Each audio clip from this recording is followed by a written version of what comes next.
8:02, and we got everyone kind of piling in, so we're going to go ahead and start. Hey, everyone, welcome to the Leningrad Taylor's latest live feed. Today, we're going to get into, we call it Evening with the Ugly Dame. Jennie has come on here to talk all things, or at least a GED primer on German women's civilian clothing from the wartime years. So Jennie runs the Ugly Dame, and I'm going to start off with, I've got some of your folks are tuning in, and you've got some of my folks tuning in. So just so everyone's on the same page of sheet music, why don't you take a few minutes to introduce who you are, give us a little bit about your background, how you got into vintage clothing, and what inspired you to start that awesome blog and Facebook page you run? Thank you. Yeah, so my name is Jennie. I'm also known as the Ugly Dame on both my Facebook page and on my blog. I maintain both of them. The reason why I maintain both of them is just because it's nice to have both of them. A great thing about the blog is that for my research, it can always stay up there. It can always be accessed by anyone at any time. Whereas Facebook it's great for like quick in the moment stuff. And I'm a World War II reenactor. I've been doing World War II since about 2018. Before that, I did Civil War, started Civil War about 2010 or so. And vintage enthusiast. I just really like the look. It's a lot of fun to shop for. And I'm also a blueberry farmer. That is my day job. So that is what keeps me occupied most of the time. And I really just got into the whole vintage thing just because I really liked the look. I got into World War II reenacting because I thought the history was interesting. I really picked the German side because that was what got me going in it with the clothing and the fashion. That's what we're going to be talking about. And I started the whole blog thing about 2016, and I wanted it as a platform to show off my sewing projects and also to showcase my research concerning women's fashion in 30s, 40s Germany. I got into that particular topic because I needed to do a paper to get my BA at Grand Valley State University. So I picked two topics. This was the second topic that I picked. And when I was doing my research, I found I was using 2 or 3 primary source texts, which we'll talk about at the end of the presentation. But a lot of it was stuff out of my own collection. So what you see behind me, and my photo albums, my pattern books, my magazines, which I'll be showing to you guys. And I thought, man, if I'm having a hard time finding stuff out in the wild, excluding my collection, I assume there's probably other people out there that would also like this research but can't get a hold of it.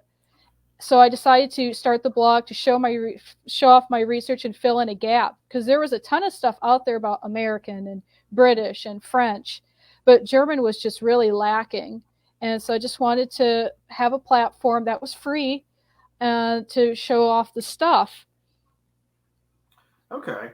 Yeah, I mean, when I got into it, it was American, American, American. Even British stuff was. Now, granted, I've been doing this a little bit longer than you have. I'll be 20 years in January. Will mark my my first event. But yeah, when I got into it, not a lot of folks were paying attention to anything European. It was always American. The neo-traditional movement in the UK and social media kind of gave us a chance to really get a lot of information and data and research and material culture stuff over on that side of things. But when you start looking at the continent itself, each country's going to have its own look, or each region's going to have its own look. And there was just nothing out there on German stuff before you came along that I'm aware of that anyone put together any kind of usable format. Oh yeah, when I was working on my paper, I told my professors what I wanted to do, and I had one professor like, "Good luck, what's out there?"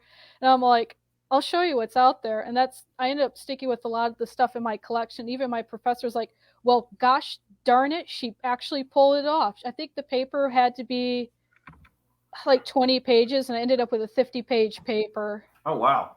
Oh, wow. Yeah. My professor was like, "Well, gosh darn, we lost that bet." So, I mean, I guess this kind of segues into the next question I had, which was, all right, you and I both do I do the Soviet side of things, you do the German side of things. And what was it that drew you into the German, aside from maybe the fact that there wasn't a whole lot of research into it? What was it that got you into German fashion of the 30s and 40s? So it got me into it was because I was incredibly cheap. So I was just getting into the vintage stuff and I couldn't afford the real stuff. So I had to sew my own. And while I was searching for 40s patterns, I came across, and this is the first book I ever bought. It was a Christmas present from my mom. It was this book right here. Its copyright date is 1941. And I got the book. I love the patterns. The way the patterns work is that you get a picture right here, and then you match up the page number with the pattern in the back. So right in here. The good old Lutterlose system. I've made Yes. several garments off of that. Yes. And what I really liked is that I had really minimal storage space. And what's great about these books is that there's about like 250 patterns in each book. So you have 250 designs, actually more because you can mix and match the patterns. And that's what I was like, wow, this is really cool.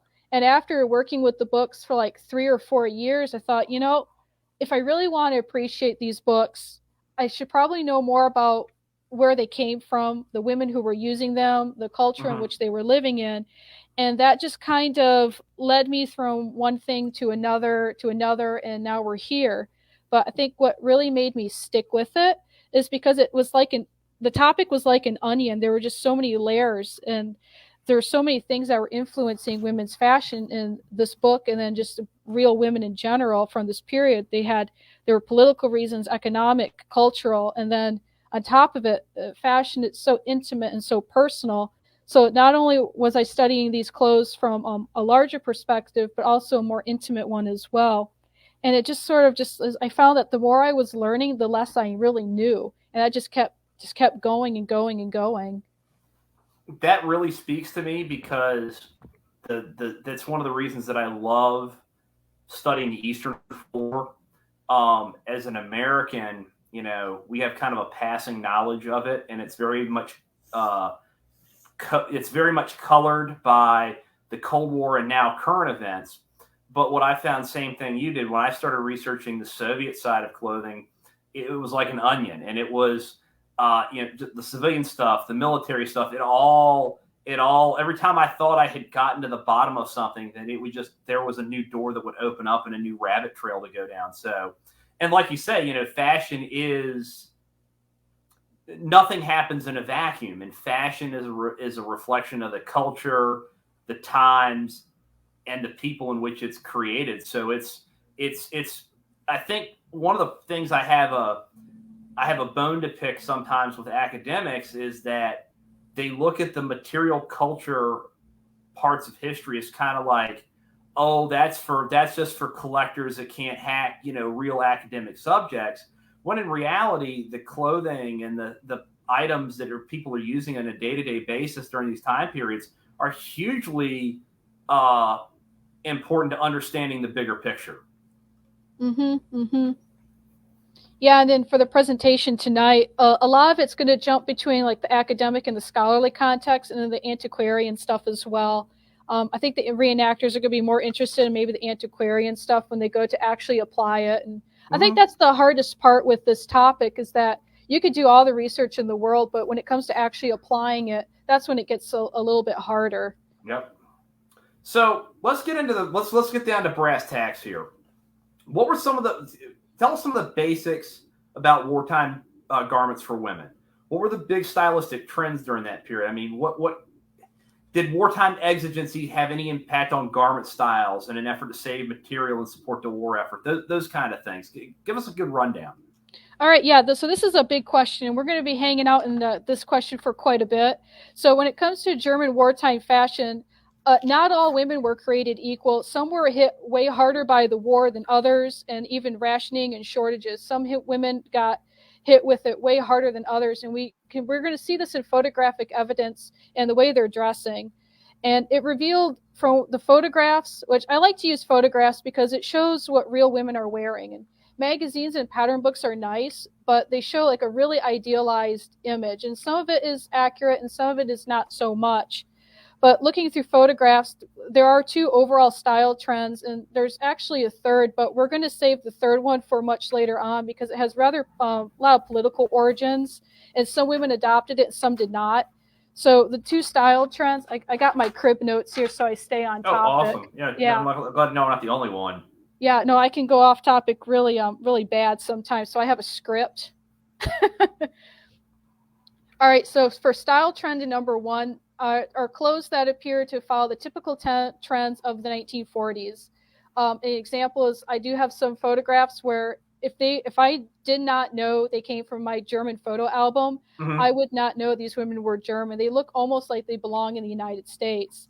Oh, And wow. yeah, it's really weird. And the second style trend are clothes that appear to follow some trends of the 1930s. And these clothes, some of them may or may not have been altered to look like something that would suit the 1940s, like an adjustment of the shoulder line or a shortening of the hem line to make it a little bit more trendy. And when I first started getting into German World War II clothing, I was told that only women, the only thing they wore was clothes from the 1930s, and it's not exactly true. I have one photo album that it's one of the photographs is penciled 1943 on the back of it. And it looks like the women may or may not have aged too much. So I'm guessing that the photographs were all taken within a year, maybe 2 years of each other. Mm-hmm. And so when it comes to the 1930s clothes, I have to ask myself 2 questions, like, why am I seeing 30s clothes? Am I seeing 30s clothes because this is a 30s photograph, hence the 30s clothes? Or is this a wartime photograph and they're wearing 30s clothes because there's nothing else to wear? I earmarked one photograph in particular. I don't know if it's going to show up or not, but this is that from an album dated 1943. The younger girl's wearing clothes that are more typical of the 40s. Well, I'm guessing what looks like her mother, it's a more typical of the 1930s. So when it comes to these 2 style trends, I think we, as reenactors, we need to ask ourselves, who are we representing? So what age group are we representing? What social economic class are we representing? And we may have to take in consideration the age of the wearer. I've noticed that a lot of the women that may be over the age of 40 or 50 are wearing some of those older styles, where some of the younger women are trying to stick with some of those trendier styles, which the magazines promoted pretty heavily. And now, getting that out of the way, there are some overall trends, some common threads, pardon the pun, that do run between whether they're wearing 40s clothes or 30s clothes. And one of them, and I don't know if it's going to show up too well. Let me see if I can play with the screen a little bit and see if we can blow you up and minimize me, because you're who everyone came to see today. So let me see if I can do this. Well, I'm going to keep going here, if that's okay. Yeah, no problem. So one of the things that I see a lot is, particularly with original clothes, is that they really liked their bright, cheerful colors and prints. And I think that's really exciting, because I think there's a huge myth that only women wore black, gray, brown, the colors of dirt. Yes, those colors did exist in the period. Yes, women were wearing them. But there was also the option of royal blue. This is an original garment. It's nice, bright royal blue, and it's actually prettier in person. I do have another dress. It's almost like a bright tomato red. I got like a seafoamy green back here. I got this dark, winey burgundy red. I got this multicolored plaid here going on. So if you're reenacting, you're trying to figure out what colors to wear. Don't be afraid to choose a bright color. And another option is prints. So when it comes to prints, popular ones based on photographs seem to be florals. Stripes are super popular, and they played with them quite a bit. Here's a stripe that's all horizontal, and I have an original right here where the stripes are going in all different directions. So vertical, horizontal, and diagonal. That's almost as loud to be Soviet, because the Soviets love those obnoxious floral prints. Oh yeah, that is fantastic. Oh yeah, so feel free to, as long as if it's a period print, go for it. Great, because if you're trying to find what a period print is or isn't, catalog images are a pretty good idea. There were some things that really didn't vary too much country to country, so that's a good thing. We'll talk a little bit more about that one later on. Now, when it comes to prints, they had florals, stripes, abstracts, so plaids. I don't know why. Well, actually, I have a theory on it, but plaids seem to be super popular among children and juveniles more than adults. I do have one original dress. It is a plaid. It's meant for an adult. But I think they were more popular in photographs. So looking at photographs, I see it mostly with the younger category because when you're sewing a plaid and you want it to line up, it's a lot easier to line up a plaid with small pattern pieces than large ones. So maybe that's why we see more kids wearing plaids than adults. And then when it comes to prints, they were typically small to medium in scale. There are examples of large prints in the 40s, but I've only been able to see them really with the United States. I haven't seen them documented for German fashion yet. And now for going on to number 2, sleeves. The 2 most common, most popular sleeve styles based off of photographs in the pattern books are the short puff sleeves. I actually have 2 examples of short puff sleeves here and here, and then the long tapered sleeve, which I actually have a 1943 wedding dress here on the end. It's kind of a nice example of that sleeve. There are other examples of sleeves that show up in fashion magazines and pattern books, but those 2 show up the most often. So when you start to go shopping for your own pieces and what you want to look for, I would stick with those 2 sleeve styles, and you really can't go wrong with them. Hemlines. I think hemlines are kind of an interesting topic for German wartime fashion. So for the United States, the typical hemline was below the knee, either below the knee or somewhere between knee and mid-calf, somewhere in there. But based off of photographs in my collection and of some of the photographs that my followers have been very kind enough to share with me from their family photographs from this period, the hemlines varied immensely from anywhere from above the knee to mid-calf or even slightly longer. And I think this is really interesting because a hemline is a great indicator of how war impacts fashion. And so what's funny is that for wartime Germany, they seem to have really very little regard for what the ideal hemline length was for 40s fashion. And I have a few photographs of some women where they're totally flashed. You can see their whole knee. These are adult women. And they seem to, they're totally fine with flashing all sorts of knee. And then some women are, the hemline stops like 6 or 7 inches above their ankle. And for the hemlines that are flashing the knee, I think this could be an example of a dress that was maybe a hand-me-down item. So the girl wearing it wasn't originally supposed to have this dress. Or else they took that fabric from the hemline, cut it off, and they applied it to some other portion of the garment. Actually, the first original dress I ever bought was this velvet one right here. Oh, wow. And what's cool is that I'm pretty sure it's a handmade dress, and the skirt is totally pieced together. The skirt looks like a patchwork quilt, but they lined it up so nicely that the only way you can see is if you turn it inside out. Then you can see the patchwork going on. So where the hemline was originally supposed to be on that dress, you could tell they cut and carved it and made it their own. And then this one right here, same thing with this one. The skirt fits a little on the funny side, and I think it's because they were really working with minimal fabric. So that's a little bit of hemlines here. So this is a kind of a funny one. Slightly higher waistlines. So when I first discovered this one, I was working with my pattern books, and the hemlines were coming up a little bit higher than the typical waistline for the 40s. So the 40s waistline sits at your natural waist, but I found that the German stuff goes about 1 or 2 inches higher.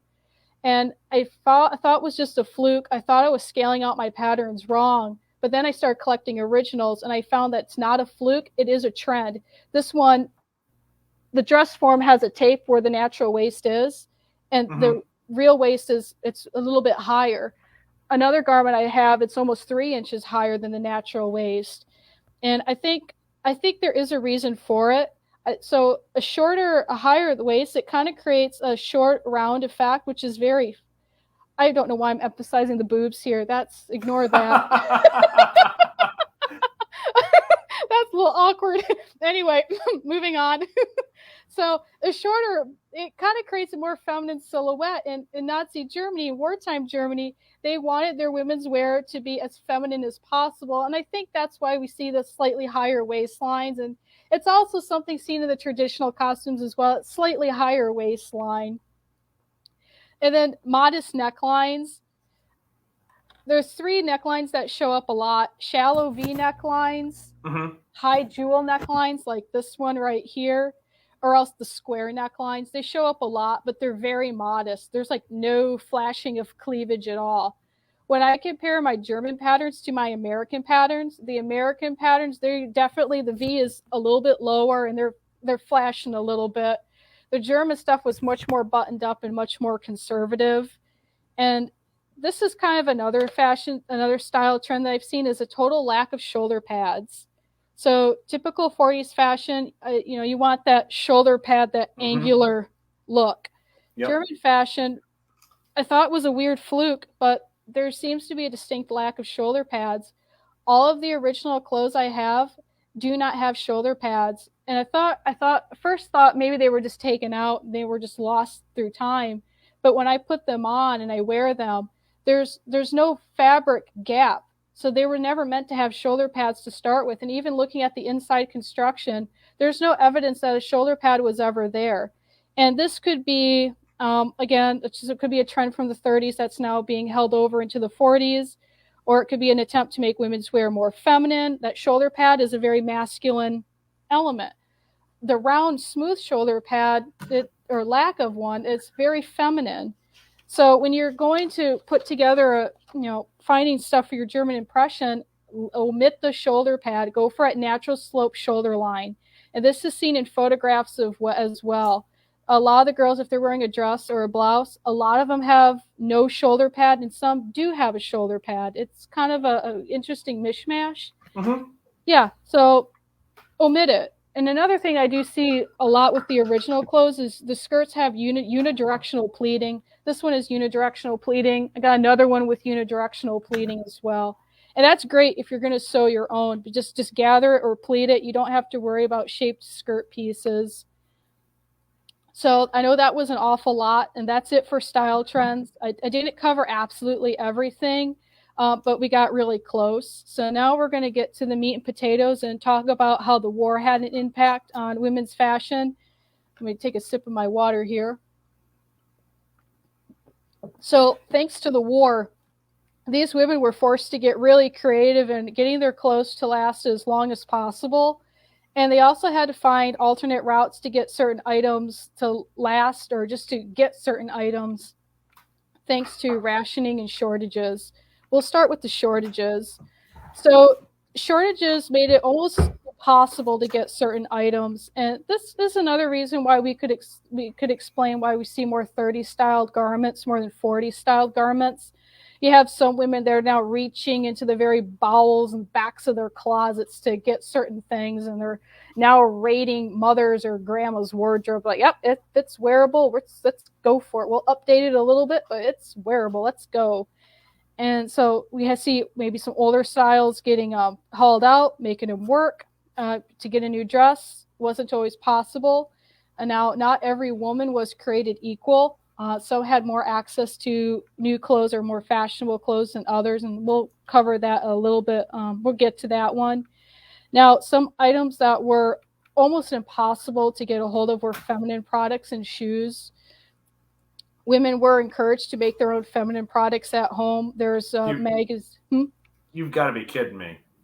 So yeah, Irene Gunther in her work Nazi Chic does talk about women were told to make their own sanitary pads at home by either cutting up old woolen sweaters that were not wearable, or take some old long johns, cut them up, and turn them into sanitary pads or sanitary belts. A lot of that stuff, it was going to the war effort. So who needs it more, the wife and daughter at home, or the guy bleeding on the home front? Well, the guy bleeding on the Eastern Front needed it a little bit more. And other items were shoes were almost impossible to get brand new. The shoe factories switched over to making stuff for the war. So the wife at home was not going to get that brand new pair of shiny new heels. So the magazines actually offered advice on how to make their own shoes at home using bits of rope and string and scraps of leather. Actually, the one magazine, I should have printed it out, but it's so simple. So they just take the rope scrap and they just spiral it into like the shape of an oval or like a rough shape of a foot. And then they sew it together and then use a string to keep it on. It kind of looks like a modern trendy sandal you can find at Target. Yeah, so if you want to be super period, you can make your own shoes. Yeah. And these magazines also gave it diagrams for women to take a man's suit, cut it into a woman's suit, or a man's shirt into a child's garment. We see actually these same kinds of things in the American publications as well. So certain things didn't change. And there was also a ton of diagrams for how to make children's toys, which I think is really cute and really endearing, that these women are not only struggling on how to put food on the table and how to keep themselves clothed, but they're also trying to figure out how to keep their children entertained. Because I imagine that, I think the German toy industry would probably be another topic all by itself to cover, because there's a lot of magazine articles on how to make children's stuffed animals and little trinkets for kids, which are really cute. And another thing for staying back on topic, fibers and making fabric. So we start seeing a lot of blends. So they were taking wool and blending it with rayon, or cotton and blending it with rayon, or wool and cotton blended together. Actually, this example, so this dress right here, it does feel like it's a wool, but it has a really great soft drape to it that I don't think it's 100% wool. I think a rayon has been blended in with it. Just the way it drapes. It doesn't drape like 100% wool garment. Right. And then this piece right here. So this is a really cool one. I bought this one from War's End, and it came with the little history attached. It was made in the 30s by a home dressmaker. The war shut the woman down, so she just put everything into storage. And the fabric for this one is the exact same fabric that they used to make parachutes out of. Now, this is not made from a parachute. It's just made of the same kind of fabric. And then this one right here, it feels like there's something else. It's like a cotton, but it's blended with something else. And then, yeah, this one right here, it feels like it's a wool, but it's got something else that's got to be blended in with it. It's just something about the texture is a little off. So you start seeing a lot more blends. You don't see like 100% wool or 100% this or 100% that. Real quick, and you may be getting to this, and I may be jumping ahead, but right, wrong, or indifferent, you see the Soviet Army in 1945, they blow into town, and they're shipping garments back. They're shipping fabric that they can get their hands on back to clothe the girls back home who have not seen a whole lot of civilian cloth on the market since June of 1941. My question is, Germany has most of the European continent under occupation, and you've got troops that are garrisoning, Italy, France, the Low Countries, Norway. Are they shipping garments back to the girls girls back home? Do you see any of those kinds of styles start to creep in, or is that almost so insignificant in terms of percentage-wise, it's not even noticeable? Yeah, I was going to save this one for a little bit towards the end, but we'll go ahead and sneak this in here. So the way they kind of made the rationing and the shortages a little bit to kind of take the edge off. Yeah, Germany had invaded France, so a lot of those French goods got sent back up to Germany, and the women just absolutely loved that. I actually had one follower. She had a really cute story that she shared with me about nylons.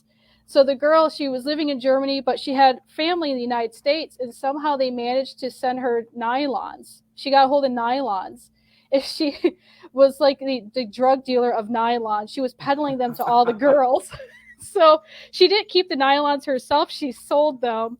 And then, so this is a little bit of a dark history moment. So if any of our people tuning in are on the sensitive side, they might want to plug their ears. But to help ease the rationing and shortages at home, a lot of the clothing items and a lot of the personal effects that were taken from those that were sent to the concentration and the death camps, those goods were collected and sent back home. The SS guards got first dibs, so those choice items were sent back to their families, and then the rest was either sent to the home or they used it for the war effort. All right, you can unplug your ears now, but that stuff did not go to waste. I'm sure we've all seen the photographs of the suitcases piled high, the shoes piled high. They didn't just destroy those items. Those were redistributed back to the home front. And then we'll get into the rationing a little bit, because the rationing it's kind of a fun, it's a sad story, but it's a little bit of a fun story. So rationing was an absolute failure in wartime Germany. It was just like disaster. The rationing in the United States and the UK was by far more successful. And Irene Gunther, she really goes into great detail in this in her work Nazi Chic, and she uses the example of shoes. So let's say you are in 1943 Germany and you are in need for a pair of shoes. Well, you can't just go out and get a pair of shoes. The first thing you have to do is that you need to prove that you have um, only 2 pair of shoes or less, and one of those shoes has got to be totally shot. And the way they made sure of that is they encouraged neighbors to kind of snitch on each other. So there were random searches to go through your closets and make sure that you didn't have more shoes than what you claimed you had.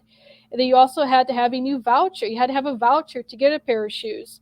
And once you had a voucher, you had to have a ration card. Ration cards were not distributed fairly or equally. Some people got 2 cards, some people got no cards. So naturally, that just made you feel all warm and cozy on the inside. And then once you managed to jump all those hoops, you had to find a pair of shoes to purchase. Rationing implies you have something to ration. Well, wartime Germany, there were a lot of goods that were rationed that you couldn't even get a hold of, period. Just didn't even exist on the market. And that just made people just feel all great, warm, and cozy about the ration system. And a lot of them just abandoned it altogether and went to choose the black market if they could. And the black market really thrived.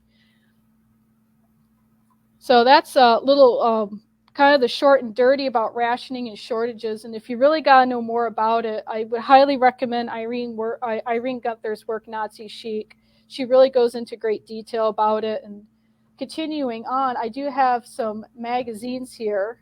Let's see if we can pull these out. So I have 2 magazines, one from 1941 and the other one is from 1943. And these magazines, I think, do a really great job of showing just the toll the war is taking on women's fashion. So the first one is from 1941, and this cover model is absolutely glamorous. She has a dress that does take a lot of material to make. I know I've made this dress. There's a lot of fabric in this dress, particularly in the back of the dress. It's very blousy, and it's controlled. The fullness is controlled at the waistline with a lot of smocking. And she's also got a silver fox stole, well-dressed hair, a stylish hat, gloves. She has all the accessories that Barbie would want. Inside of this magazine, there are images of dresses that are made up of lace and other really fine exotic-looking materials. And there's also articles about what movies to go see and what movies are, worthy of taking your stylish new outfit out for spin on. And then the next one is from 1943. The 1943 magazine is the complete opposite of the 1941 magazine. This model, her clothing and her hair is really simple hair. She looks like she's not even wearing makeup compared to the 41 model. If you look, I don't know if it's going to show up or not, but those are pretty bright lips. Mm-hmm. That's pretty bright rouge. She's totally rocking some makeup there. Whereas her sister here is totally almost nude. She's got a little bit of coloring, but I'm pretty sure it's natural coloring. And then inside the magazine, we're going to open this one up because this one is really cool. There are articles in there about how to grow your own food, because now you don't really give a crap about what's in the movie theater anymore. This magazine has great examples of color blocking. So they're giving women some advice and ideas on how to take, say, 2 or 3 totally unwearable garments and how to cobble them together to create something that is wearable. So the war is really starting to take its toll on women because now they've got to get creative. And the 43 magazine has a lot of ideas on how to do this and how to do that and how to repurpose your husband's nice dress shirt for the children. All right, there's that one. I know it's a lot. Oh no, you're doing fine. I guess, and I may have already touched on this. What would have been some staples in a German wartime woman's wardrobe? For example, like in the Soviet Union, headscarves were ubiquitous. Certain styles of footwear, the garish floral prints, all those were staples of the Soviet wardrobe. Are there any items that when you look at wartime photos of women in wartime Germany, you're like, oh, there's another one. There's another style of hat, and there's another style of shoe. Is there anything that really jumps out at you? Yeah. Okay. So when it comes to staple pieces, Some of the items didn't differ too terribly from what we see in the United States and in the UK. They're still wearing dresses, blouses, skirts, and some of the pieces, they're going to follow those style trends that we've already talked about. But a lot of the like tailored pieces, like suits, coats, actually look just like the ones you'd see in the United States. It's amazing. There's those particular tailored pieces did not vary too much, and they do, those suits and coats do have shoulder pads. Uh, Hats, gloves, handbags, shoes. Based on photographs that I've seen, if you were to put them side by side in an American image, you wouldn't see too big of a difference. And what's super cool is that as far as picking out building a wardrobe, this little photo album is, it's like a little godsend to me because it follows about the same 3 or 4 girls over and over and over, and you can see what they're wearing and at what they're wearing and where they're wearing it. And some of the outfits that I've seen one girl wear is, see, we'll just go ahead and pick through it. It's going to be really hard to figure out. No, pick out the faces because the screen is a little blurry. But here we have some of the girls in their winter coats. If you look at that shoulder line, that's a really tailored shoulder line. It looks kind of like an American photograph. And same thing with some of the other girls as well. Let's see, we'll pull out another photograph here. There's so many. I actually had one tagged. It fell out. Figures. Here's a nice one. Here's some more tailored suits and coats pieces. That tailored shoulder line looks very typical of the 40s. But based on photographs, it seems to be there were 2 outfits that showed up the most. And the first outfit is made up of separates. So a white blouse with short puff sleeves paired with a dark wool or wool blend skirt. That outfit shows up an awful lot over and over and over in some variation or another. And then the second outfit is a cotton dress with a really bright look. It looks like it must be a really obnoxious print because it's almost funky, but it's almost like I think it's a floral print. A lot of them, they show up in this little thingy quite a bit. And I'd say if you are looking to build together a wardrobe, keep it as simple as possible. A lot of the clothes, they don't have a lot of embellishment. It's really simple embellishment. And I would highly recommend the KISS philosophy. Keep it simple, stupid. That you can't really screw that up too much. And I think that's a kind of a bonus thing about German wartime fashion is how simple it is. And I think that's one of the reasons why a lot of people don't choose to adopt this impression, because it is almost incredibly boring and drab. But now that we're on the topic of staple pieces, I think it's important to talk about trousers and women wearing pants. I see women wearing pants at events all the time. And from what I could piece together is that the United States and the UK gave more encouragement to women wearing pants than women in Germany got. And because German women were encouraged to be as feminine as possible. And pants and trousers are a very masculine item. There are some instances where German women were like, oh, yeah, pants, that's okay. The pattern book, I have an outfit for a pair of coveralls for doing some farm work in. And I also have pattern for, it looks like a ski outfit, and that's okay. And one of the photo albums, the other one over here, it looks like there's a lady, she's doing a little mountain climbing, and it looks like she's wearing some sort of pants of some sort, like a ski pant. But it seems to be that as far as pants go, German women were really encouraged to wear skirts because it was more feminine. By the way, thank you for that ski suit pattern. My wife loves the one that I made off that pattern card you sent me. Oh, good. Excellent. So, kind of talking, fashion is a expression of cultural norms like we just talked about. And even within a country, you see differences. Is there any regional differences or rural versus urban differences that you see in German women's fashion? So yeah. Are the women in Berlin, are they dressed in a little bit more chic than, say, someone living in Stuttgart? Oh, absolutely. So one of my followers very generously shared with me almost an entire family photo album and their whole history. And this family was fairly well off. They operated a hotel in a very urban part of Germany. I forget where, he told me. And the women in there are very posh. One of the women was wearing a dress. What you could clearly see, she was wearing a shoulder padded dress. She was even wearing lipstick. Her hair was really well done, and she was the women in there were quite fashionable. And then another follower, she sent me a photo, again, whole photo album, and they lived in a rather rural part of Germany, and they made garden furniture, and their clothing was a little bit more simple. However, the more rural family, the women had some of the coolest shoes I had ever seen, which was so adorable. This one woman, she actually had little bows on the toes of her little heels. They were the most glamorous shoes I had ever seen. And I just found it was really interesting that this more rural family, their shoes were more fancy than the more posh family, but it must have been more of just a personal preference thing at that point. But yeah, it really did depend on where you were wearing. If you were really politically connected, if you were more well off before the war, that's definitely going to impact what you're wearing during the war. And I would assume age would even factor into this too. I mean, obviously, even today, women in their 40s generally don't dress the way a woman in her early 20s would. I'm assuming that applies to wartime Germany as well. Oh yeah, actually, this little photo album right here is a great example.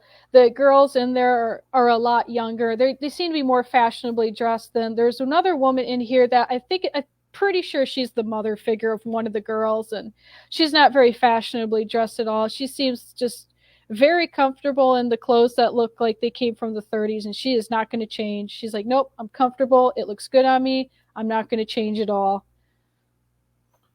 So I'm going to address the elephant in the room as someone who also does a lot of civilian stuff from a totalitarian state. The Nazi Party was involved in every aspect of German life during the period.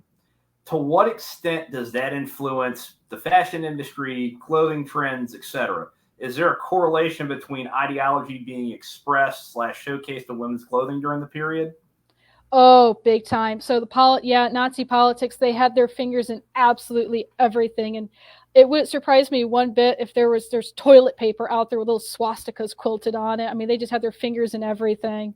But when it comes to fashion, yeah, so they had the Nazis, they influenced everything, and they actually set the ideal image of what they thought a woman looked like, what she was wearing, and even her behavior. So for the people that are not familiar with what the Nazis thought was the absolute ideal German woman, so we'll cover that so we have some sort of baseline. The ideal Aryan woman, she had blonde hair, tan skin, she was athletically healthy, and she was able just to pop out kids for the Third Reich just left and right. She was just churning them out like a rabbit. And what she was wearing, so the ideal German clothes, they wanted her to be wearing the totally traditional outfits and these totally traditional costumes. And they wanted these women to actually make the clothes at home with their own hands. They even went so far as they encouraged the women to make their own cloth.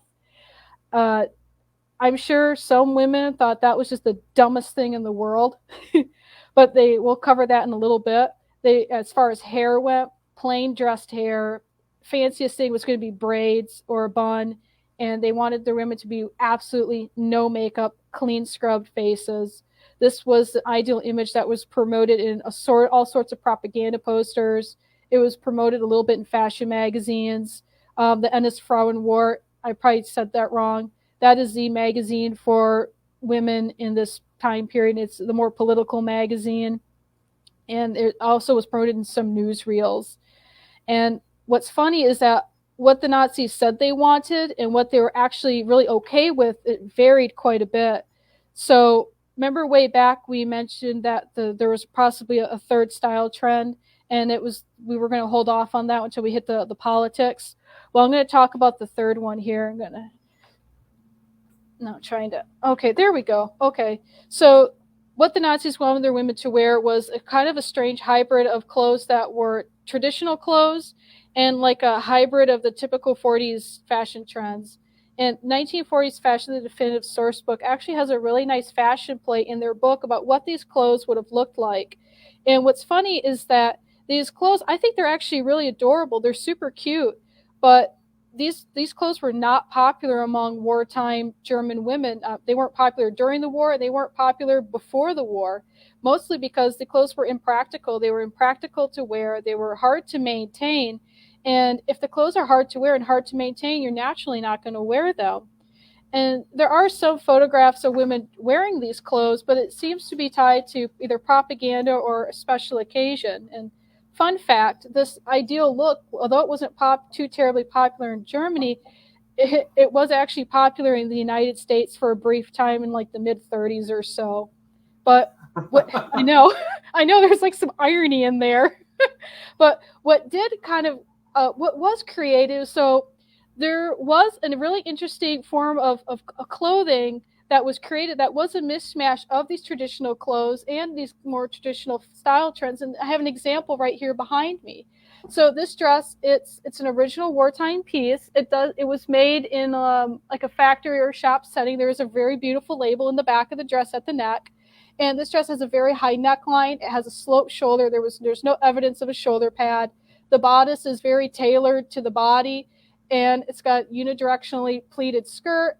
It follows a lot of the sort of traditional fashion lines, and this look was also popular in fashion pattern books. I'm going to show an example from 41.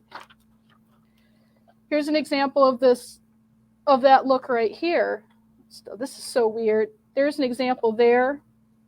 And it's like a weird hybrid. And here's two examples right here.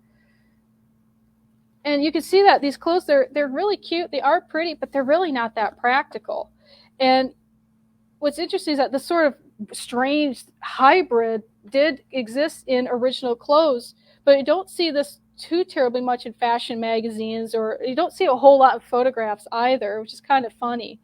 And kind of going on like a scholarly sort of branch off here, there's been a lot of study done on this, but when the Nazis, they wanted their women to embrace these two totally different ideals. You have the German Rhine maiden, and then you have the chic modern woman. And why are they embracing both of these images? And they're embracing both of them because the modern woman was fashionable to the rest of the world. Nazi Germany wanted to be a world superpower. They wanted the world to respect them. They wanted the world to copy them. And to copy them, they needed to be okay with adopting these chic modern fashion trends. And at the same time, they wanted to embrace German nationalism and intense patriotism and anything and everything German. And that meant that German Rhine maiden. And what's funny is that these women were like, this image is good, this one is bad, but then it was reversed. So these women are getting pulled into totally different images. And I think that's what makes this so interesting, is that the Nazis, they wanted to be able to have their cake and eat it too. We see this in photographs, in magazines, in newsreels, in film from the period. And I think that's what makes doing this impression so interesting and so hard, because what image do we represent? Do we adopt a more fashionable look, or do we adopt that totally traditional look? Both were seen, both were period. And here's two great examples. Gertrude Schultz-Klink, she and Magda Goebbels, both of these women were really high placed with the Nazis, and they both adopted two totally different fashion senses.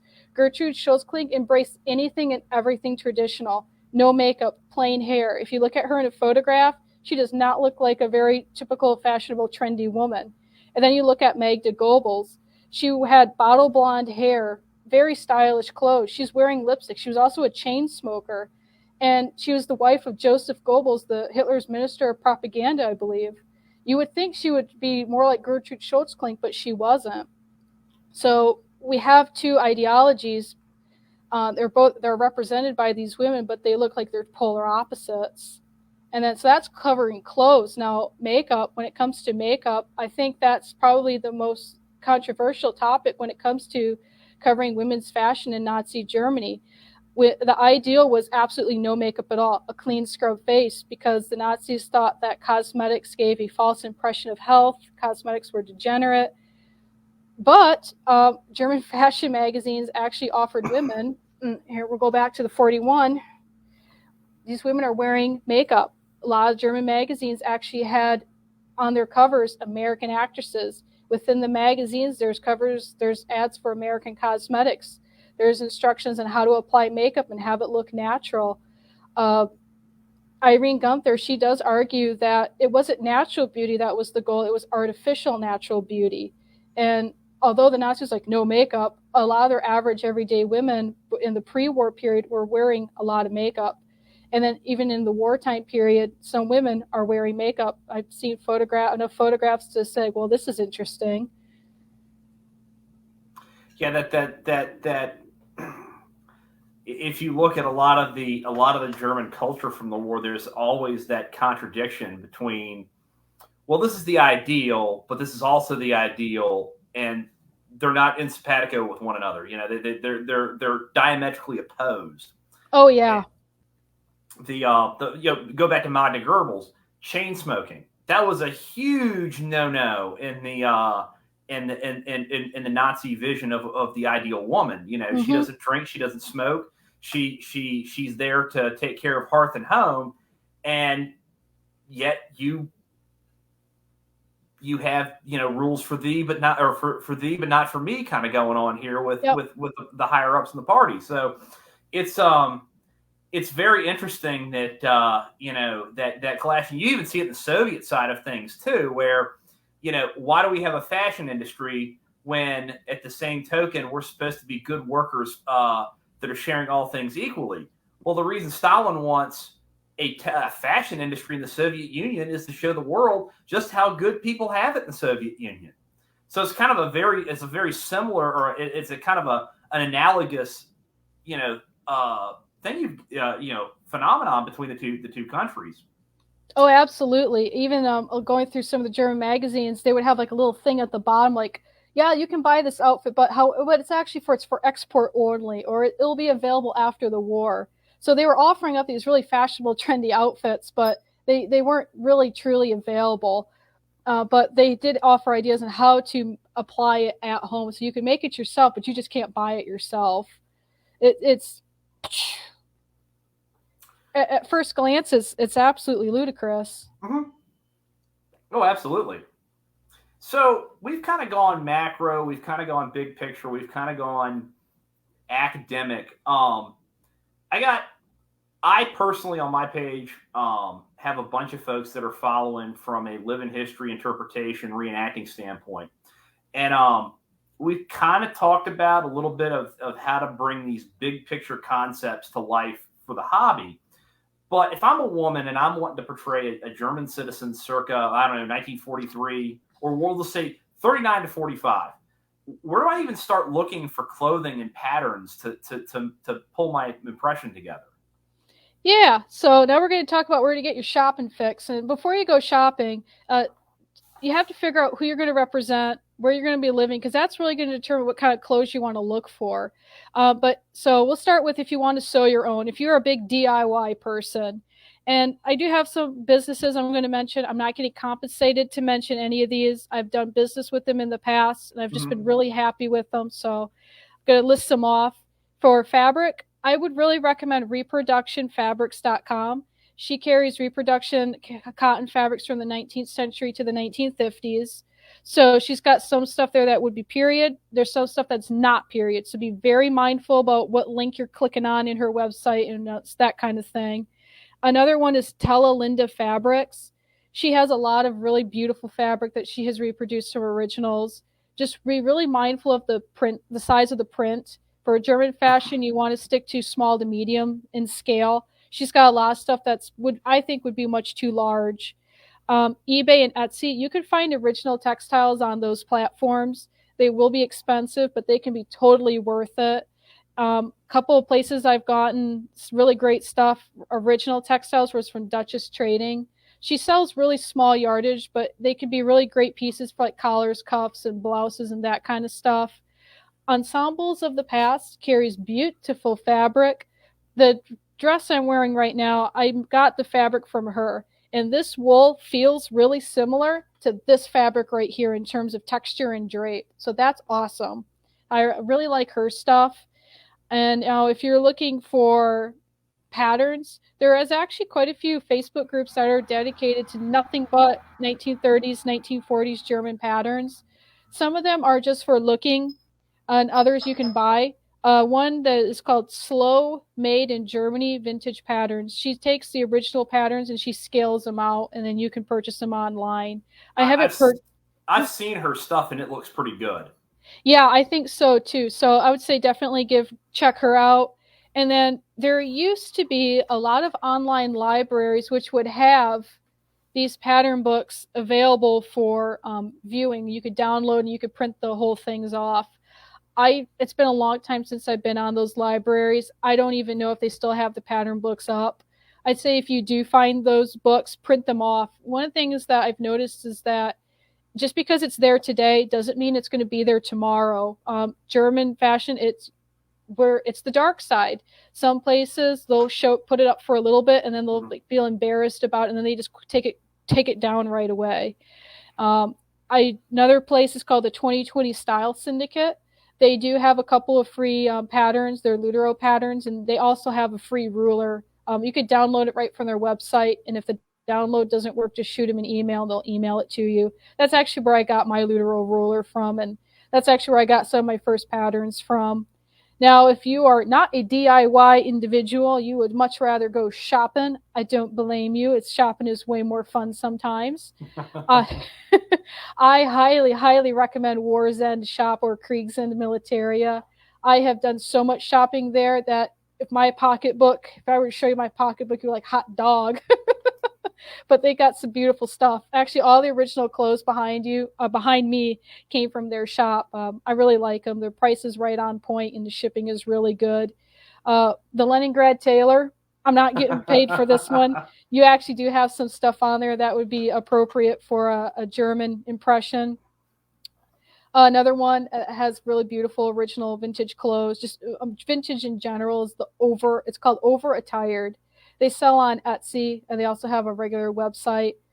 Fair warning, they're a little on the expensive side, but you get what you pay for. Yeah, you really do. I've gotten beautiful, beautiful, high-quality stuff from there, so I would recommend them. Another one is Emily's Vintage Visions. She's got a storefront at the sign of the Golden Scissors. She's got some stuff there that actually would be very appropriate for a German impression. And you'd just be really surprised at what you might dig up at your local thrift shop. As long as you know the style trends you're looking for and what pieces you want, you can find stuff from all over. You don't have to have original German pieces. Does it help? Yeah, of course it helps, but it's totally not necessary. Now, a big thing is footwear. Do not skimp on footwear. I've seen great impressions totally butchered by a pair of god-awful stilettos. I don't know why women think they have to wear stilettos at these events, but American Duchess sells really nice period-appropriate reproduction footwear. Not everything is period, so just be really mindful because they cater to a lot of different time periods. If you're on a budget, like you have to spend like less than $50 or less than $100, I would recommend Bait Footwear, BAIT.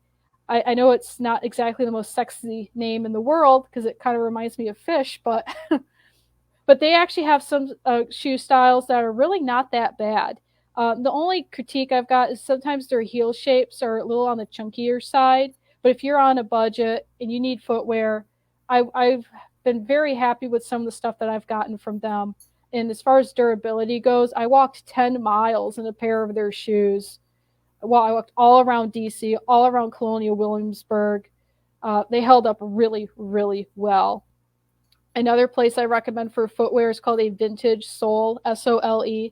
They sell only true vintage shoes in original boxes with original tissue paper.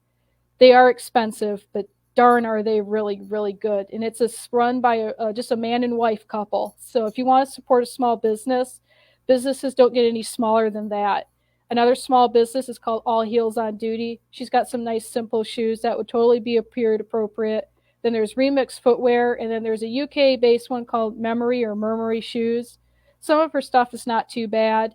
If you're looking for hats, I really have been happy with Dandelion Vintage. She's got a great selection of period hats. If you go to Rockford or Lockport, those two reenactments, there's a gal there. Her business is the Vivacious Vintage Lady. I've gotten some great stuff from her that would totally work for a German impression. So go check her out. She's got some good stuff. She's also quite the character. Yes, she is. Yes, she is. Yes. Yeah. And if you're looking, underwear, don't skimp on underwear. It's expensive. You could spend more money on underwear than an actual garment. But it does change the way you carry yourself, and it does alter this. It gives you a more period silhouette.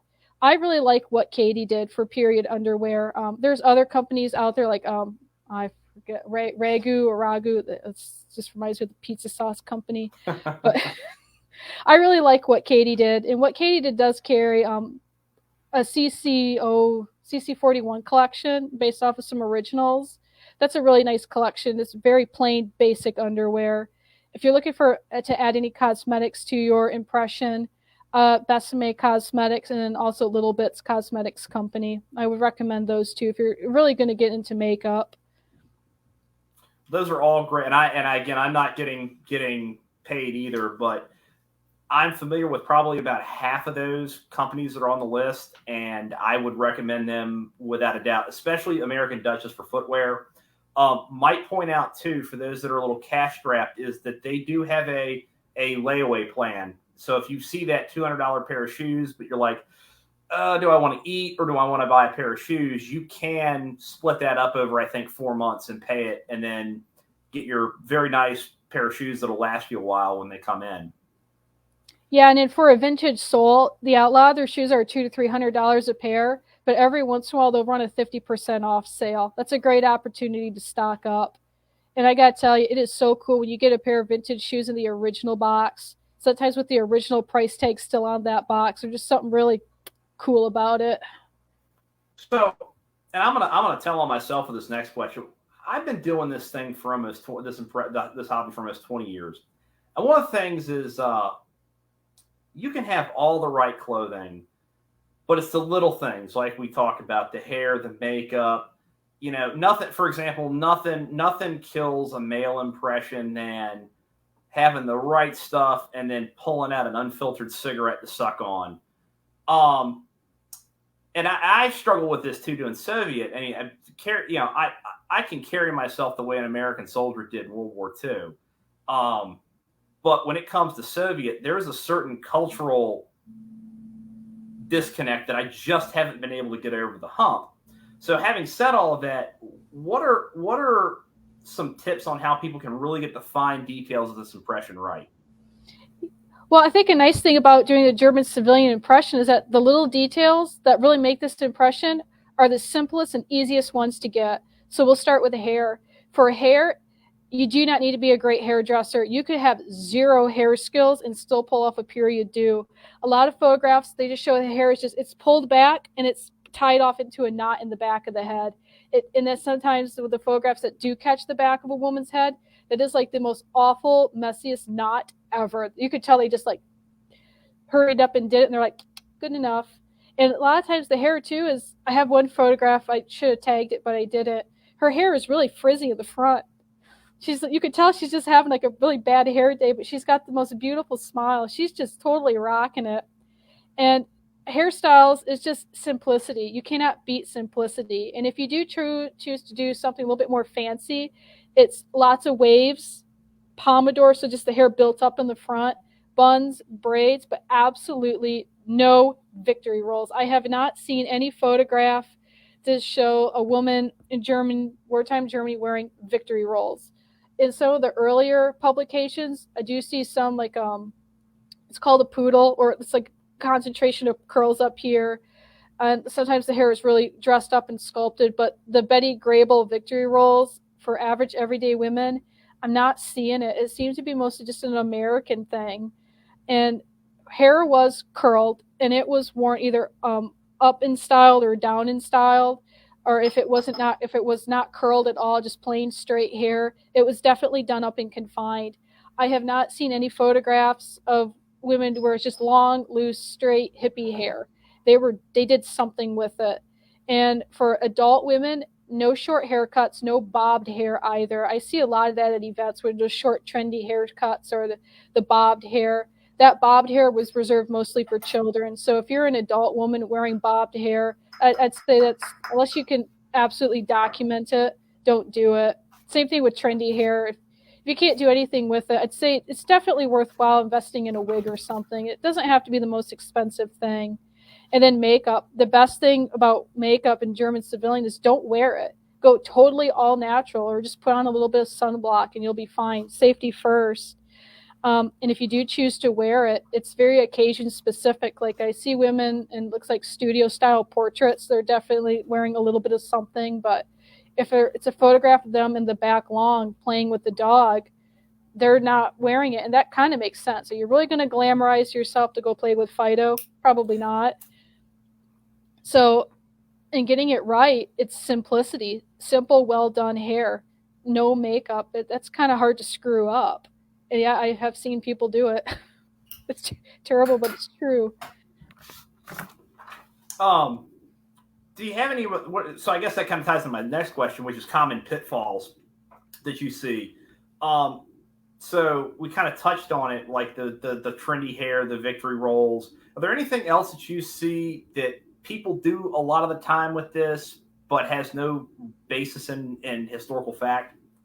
Yeah, the biggest thing I see is way too heavy eye makeup. I don't understand. Okay, so the best example was at Rockford one year, and two of the girls, they were doing a DRK impression, but they had their eye makeup was so heavy they looked like they were raccoons going ready to hit the town. Leave off the heavy eye makeup. Really leave off the heavy lip gloss too. I don't know why you got to wear lip gloss. If you were going to wear a lipstick, it would be ideally matte. But really heavy eye makeup and lip gloss are the two things that I see way too often. Other ones are hair flowers. I have a couple photographs of women wearing hair flowers, and they're actually at a wedding. So it's a really formal, special occasion. And the hair flowers are actually very small and dainty. I took a magnifying glass to them, and it looks like it's no bigger than a single carnation. So those giant pinup creations, hair flower things are a huge no-no. And then tattoos, cover up the tattoos. Short, trendy hair, cover it up. Piercings. I see a lot of women where they'll wear like their noses almost pierced shut. Take those out or cover them up. And excessive ear piercings. I see a lot of that. So take some piercings out, or I don't know what you got to do. Take out like one piercing at the bottom is really all it is. Or actually, a really popular thing were screw back earrings. So no pierced ears at all were really popular. Those are the biggest ones, biggest pitfalls I've seen. So I guess we'll wrap this up before I'll stop talking and we'll take questions in a minute. But we've covered a lot of ground. We've been able to kind of touch on a lot of areas, but not go into a ton of detail. For folks that want to know more about German women wartime fashion, what are some good research resources outside of what you've done, which is fantastic, that they can access? So I would strongly recommend they invest in this book. It's called Nazi Chic by Irene Gunther. I will figure the screen out eventually. This is like the holy Bible of women's fashion in Nazi Germany. And to show you how good this book is, I firmly believe that when it comes to scholarly text, your argument is only as good as the evidence you have to back it up. I'm going to show you. This is her argument, and then the other half is all her research, all her sources. Her source material makes up half of this book. It's really good. So that's why if you're going to buy a book, I highly recommend this one. It's like the Holy Bible. Another one is, most women are already really familiar with this one. This one right here, they have a couple of pages about women's fashion in wartime Germany. However, if you look at their source material, they're citing this book. So, yeah. Now, okay, so when it comes to, if you don't have either one of these and you have to choose because you're on a budget, you want this one. The reason why is because when she makes an argument or makes a statement, she backs it up with her sources in the back. So it's really well cited. This book is not well cited at all. There's actually a lot of errors in this book that totally drive me insane. So if you're going to pick one, get Nazi Chic by Irene Gunther. Another one, if you're just interested in like cultural history, I don't know if you're familiar with Lisa Pine. She has one, Hitler's National Community. So she kind of talks about just society, culture as a whole. I like her work because it's really easy to read, and it's her information is easy to digest. And she also came out with this one a while ago. Irene Gunther's work is paraphrased in this book. So what Lisa Pine did for this book is that she took all the really great scholars. I think they're really good. And they all contributed a little bit of something in this book. So you kind of get like a nice smorgasbord of a little bit of this and a little bit of that. This book covers anything from clothing to smoking to tourism, you name it. So those are the books. And these are not all the books. There were some of my followers gave me some really good leads on some books, but they are not in English. And some of the books are actually quite difficult to get a hold of. I tried to order one of them, and my order was canceled on me twice. Joy. If you are looking to not spend money, some great online resources is one of them is Heidelberg University has taken some the period magazines, digitized them, and anyone can access them, and they are free to access. They have the Ennis Frauenwort, I think it is the complete collection of all the magazines have been digitized and on that website. Another one is the 2020 Style Syndicate. So they have it's got a little bit of everything. So they got some patterns, they got some cultural history, they got some imagery, a little bit, kind of like a smorgasbord. Well, those are great. Well, the red book I'm not familiar with. I kind of want to pick up a copy. Out of curiosity, I'm going to go on one of my little bunny trails. Is there anything in that red book on 1940s fashion that covers the Soviet Union?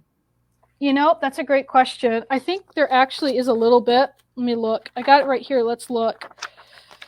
They cover mostly American and French. Great Britain.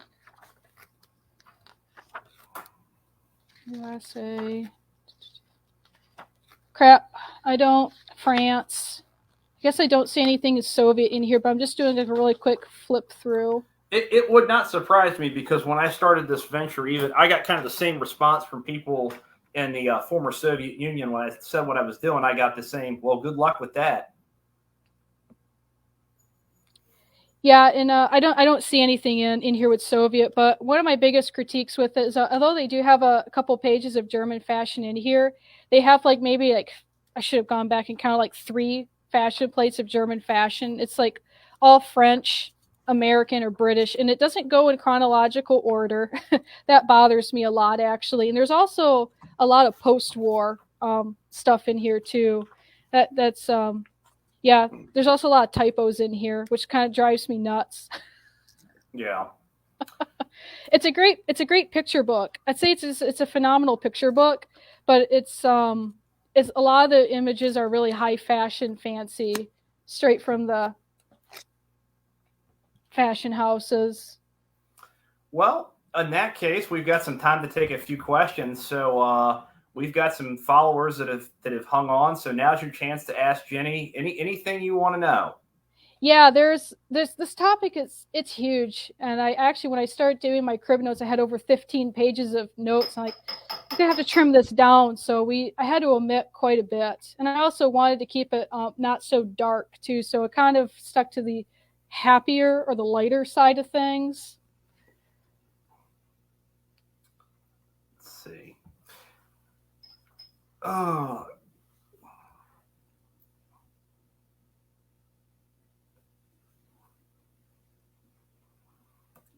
Sometimes it takes a few minutes for folks to type everything in and get up to us. So this has been a great talk.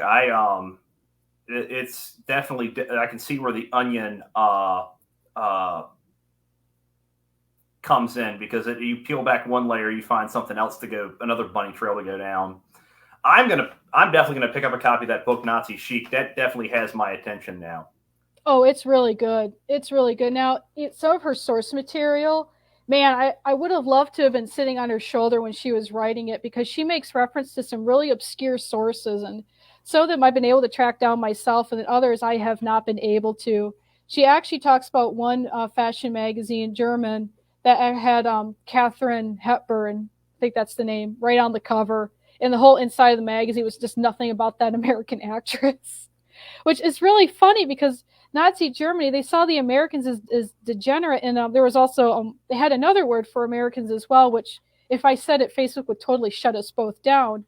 But they seemed to just love American makeup and cosmetics and that whole American look. That they hated it, but they loved it at the same time. It's so goofy. So we got some questions coming in. I'll take Taylor first because I know he's been just chomping at the bit to get in on this. So he wants to know, what would you say the greatest deficit in the fashion of World War II reenacting for male and female German civilian? Like what's really lacking? Yeah. Just civilians as a whole. Uh, Normally, when I go to Rockford, I think there's only me and one other girl that we do German civilian, and I made her outfit. She was about to have a baby, so I made her a maternity outfit, and we were like the only ones that were doing German civilian. And I think it's a bummer that most women don't want to do it because it's these women they face so much crap, all the crap that they had to endure, and they still had to maintain that they put in all this effort to maintain a really good look. Looking through photographs, they're not frumpy. The clothes are clean. They're reasonably well maintained, and that must have taken so much effort considering what they were facing. And I just think it would be awesome to see more German civilians. And I know it's not sexy. I know sex sells, and German civilian is probably the most boring, most drab impression ever when it comes to just visual. Nah. No? Soviets got that beat. Oh, okay. Challenge accepted. But I just think the biggest lack is that there should be more people that do it.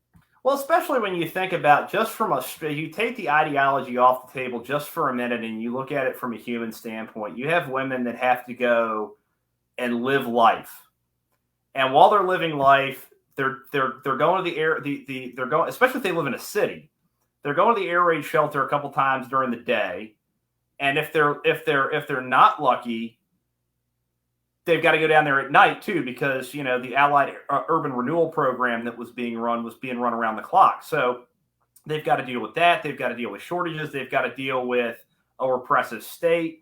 So it really is interesting if you look at it from strictly the human endurance perspective. No, absolutely. I think that's another reason why I keep sticking with this topic is that I think German wartime women were probably the most resilient, or one of the most resilient women. Just the crap that they had to put up with, because we go back to, they were encouraged to make their own cloth for their clothes. They were also encouraged to make their own furniture. Can you imagine telling a woman or a husband coming home like, "Hey baby, as soon as you get done making that dress for yourself and making me a lazy boy, making me dinner, the baby is crying. Would you take care of the baby?" I mean, that is just woof. We got another good one. Ashley wanted to know, are there any particular wartime brands of clothing that folks can be on the lookout for as they troll or scavenge the deep, dark recesses of Etsy and eBay? That's actually a really great question. And unfortunately, I don't know. All the original clothes that I have, only one of them has a label. And I've tried researching the label and nothing comes up. Everything else is totally labelless. And I don't know if it's because the label got lost or if these are actually mostly made at home. The red velvet one was made at home. This dress particular was made by a woman that was operating out of her home. So when it comes to looking for specific labels, I don't know of any specific labels. And you have a lot of women there making makeshift shops. There were concentration camps that were employed for making clothes, which I don't know if they had their own labels or not. And then you just had your average everyday woman just trying to make it work. And it wouldn't surprise me if some of these clothes, maybe they were purchased from a store, but they got cobbled together with something else and the label got lost. I don't know. That's a good question. I would suspect, like in the Soviet Union, that a lot of the wartime fashion industry, if there were major brands, they were making clothing for the Wehrmacht. And in the Soviet Union, they would have artels or little cooperative workshops for being made at home to make stuff. And refresh my memory, I don't think Germany goes to a full war footing until 1941 or 42. So that also complicates matters even further. Yeah, it does. I believe in Nazi chic, their rationing took effect actually in 1939. So it took effect like really early. But it was like till like 42 or 43 that, pardon my friend, I almost cursed, but crap really started to hit the fan. It just made things even worse. By 43, there were a lot of campaigns so headwear wasn't rationed like in the US. Hats weren't rationed. So they had a huge push for hats. And then I forgot, I tried to find the source material for it. I think it's in Nazi chic or else somewhere else. But they had a huge push for pockets. So for women to embellish their own clothes, they encouraged them to applicate pockets onto this, that, and everything else, which was such a weird thing to focus on. And what's funny is that actually my 43 magazine actually uses more pockets than the 41 magazine in their illustrations. So my main man Scott Miller just chimed in with a question that we kind of touched on earlier, but I think it bears going back to. He wanted to know if countries that they occupied or annexed or some other ways became custodians of had any influence on the overall look of German women during the war, like, say, Hungary or France or Italy or Poland. So the biggest one is France. Yeah, we did touch on this one just a little bit. So we'll start from the top and then we'll work our way down. So when they invaded France, and even just before the invasion, the wives and the girlfriends of the high-ranking Nazi elite, they had French dressmakers. They were getting imported French shoes, French lingerie, French perfumes, French this, French that. These high-ranking women were wearing French clothes. They were not wearing German clothes because at this time, French clothes were still considered way more fashionable than German clothes. And then in German magazines, they wanted to push though that German look.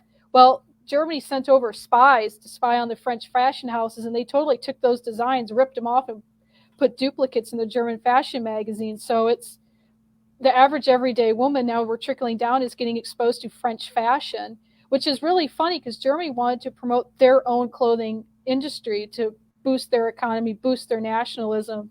And yet they seem to keep ripping off all these French designs. So here's more irony. It's German, but it's actually French. Which the two mortal enemies of the European continent are France and Germany. Yeah. France was just a world's, as far as fashion went, what the French woman was wearing, every woman wanted to wear, and Germany wanted to have a piece of that pie. They wanted to be superior in every way, shape, and form, and that included fashion. And fashion is still influential today. And I think even today, if someone says it's French, all of a sudden it's very popular and trendy. Well, you think about it, during the 40s, really, your fashion hubs are going to be in one of three places. They're going to be in Paris. Mm-hmm. They're going to be on Savile Row in London for men, and that's more men's fashion than it is women's. Mm-hmm. And you've got the garment industry in New York City. Those are going to be your heavy hitters. I'm not sure if Italy is. Do you know if Italy was kind of the chic fashion hub that it is now? I wasn't sure if Mussolini had stomped that out yet. Yeah, that's a good question, bringing up Italy. I kind of forgot about Italy, but I don't see a whole lot of mention of German fashion getting influenced by Italian fashion. I'd have to go through Nazi chic and look up, just find anything with Italian references, but it seemed like French fashion was what they were really zeroed in on. And then the American stuff with American cosmetics, they were really zeroed in on that. A lot of the German magazines had advertisements for American companies. Actually, fun fact, Eva Braun, Hitler's girlfriend, her favorite makeup company was Elizabeth Arden. And actually, this is another fun fact, too. It's talked about in Nazi Chic and 1940s, the definitive source book, which they reference Nazi Chic. As the war was starting to really take a hit, Hitler was going to shut down a cosmetics factory for the war. He was going to shift it over from makeup to making more stuff. And Eva Braun was like, "Oh, baby, don't do that. Where am I going to get my makeup from?" She actually persuaded Hitler to keep the factory open just a little bit longer. Again, not surprising if you really read just how dysfunctional the regime was. That is not all that surprising. Oh no, it was so whacked out. So we have one question about hairstyles. Sure. What are the differences that you see, say, for example, women in the civilian world and, say, women that were in the DRK or one of the auxiliary formations for the German army? So, yeah, for the uniformed impressions, hair was very plain and very simple, and it was kept up off the collar of the dress.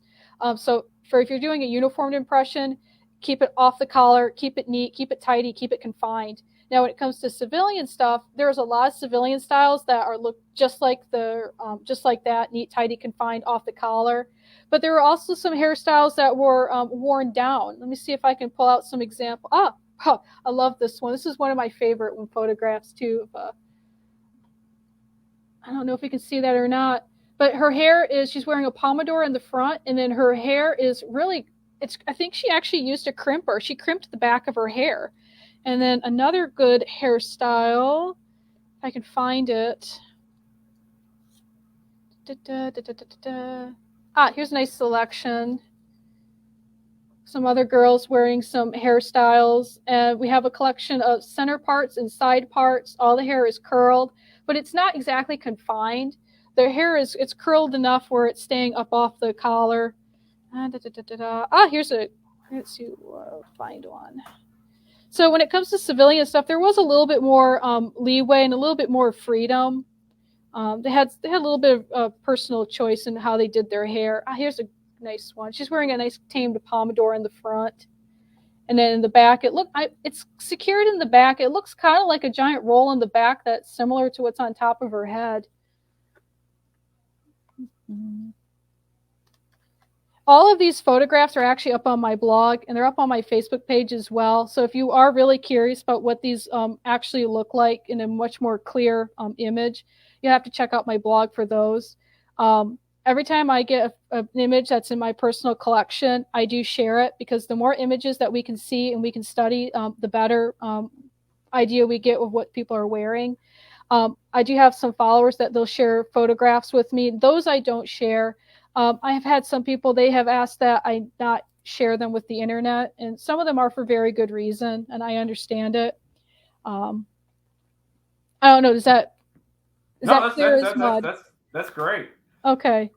Okay, so we have one. I'm going to take one last question, and that's from Elizabeth, and she's talking about how waistlines are above the natural waistline and skirts are pleated.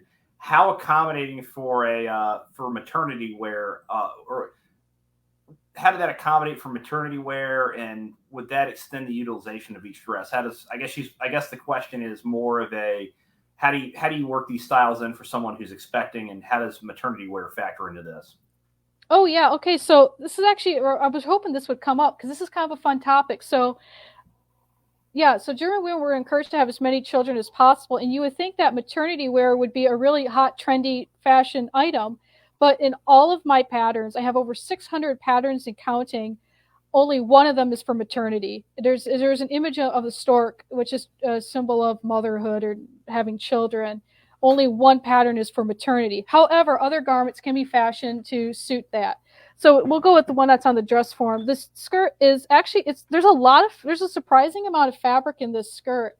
And with that high waistline, if someone was pregnant, this skirt really could expand quite well for them. And with that higher waistline, it's not going to cut into the tummy too terribly much. What's a nice thing about unidirectional pleated skirts is that they're really easy to alter just from a dressmaking perspective. And the pattern books, so you have the skirts that are cut with shaped panels, and then you have stuff that's just a rectangular piece of fabric just sucked into a waistband. Those shaped panels of skirts are really difficult to alter, especially if your body is starting to change. But with these, they're very easy to adjust for a changing body with really minimal work. And what's cool about this one is that you see, you probably can't see it, so I'm just going to point it out. Here's the back here, and the front kind of creeps up a little bit. And this is a trend that we see actually in 19th century maternity wear as well. And that's actually a pet thing I've been working on. So I think a lot of German wartime fashion resembles early to mid-Victorian clothes in their cut and their construction, whereas French, American, and British clothes kind of had some trends that were more seen in the mid to late Victorian period.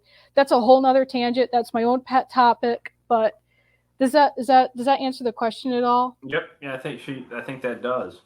Okay, yeah, I kind of went off on a tangent there. Well, folks, I'm going to wrap this up. I want to thank you all for tuning in tonight. This has probably been one of the best, if not the best, one of these that we've done. Please, please, please go over and check out Jennie's blog, The Ugly Dame, and her Facebook page. When you go over the Facebook page, hit the like, share her stuff. A lot of great information on there. And every time she's monetized like I am, sorry, I didn't mean to put your business out there, but every time you hit that like or that share or comment, we get a little bit of extra to help us continue doing stuff like this. If you have any questions, feel free to reach out to her on her blog. But I want to thank you all for tuning in, and hopefully at some point in the future when you're not so busy on the farm work, would like to have you back on, maybe do something a little bit different. Oh, thank you. No, this was a lot of fun. I really thank you so much for bringing me on. This was cool. This was fun. And yeah, if anyone out there is they've got to know more about women's fashion in wartime Germany or Nazi Germany, all of that stuff is stored on my blog. If you go to the blog, there's a special tab right underneath the heading picture. I forget what I've got it called, but you click on that and there's just a crap ton of topics. Some of the topics I cannot share on Facebook. Facebook would strike me down in a heartbeat. So that is why I maintain the blog. So all that stuff gets stored up there. And yes, please like, comment, share. The more you do that, the more I get paid. And that means the more crap I can collect. The more resources I can collect, it kind of helps. I can put it up on the blog and share it.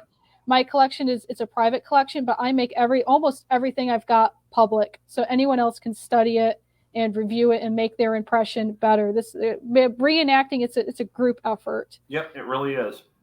All right, guys, we'll have a great one. Thank you. Good night.